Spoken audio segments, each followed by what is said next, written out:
Arestado ang 6 na most wanted persons sa magkakahiwalay na operasyon ng Philippine National Police noong ika-18 ng Agosto taong kasalukuyan sa Abra, Isabela, Agusan del Sur, Maguindanao del Sur, Sultan Kudarat at Cotabato.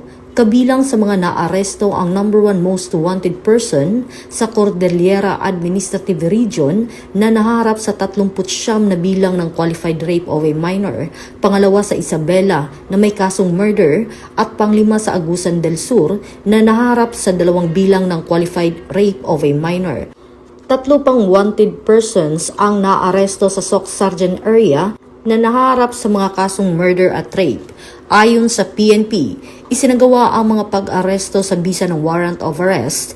Nanindigan ng PNP na patuloy nilang paiigtingin ang operasyon laban sa mga wanted persons habang iginagalang ang kanilang mga karapatan. Kung may nalalamang impormasyon tungkol sa kinaroroonan ng isang wanted person, agad itong i-report sa pulisya. Ang inyong impormasyon ay maaaring makatulong sa pagpapatupad ng batas at pagpapanatili ng kaligtasan ng komunidad.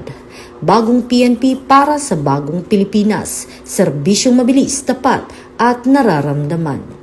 Mula dito sa Campo Crame, ako po ang inyong PNN correspondent, Patroluman Resali Umalay, nagbabalita para sa Police News Network.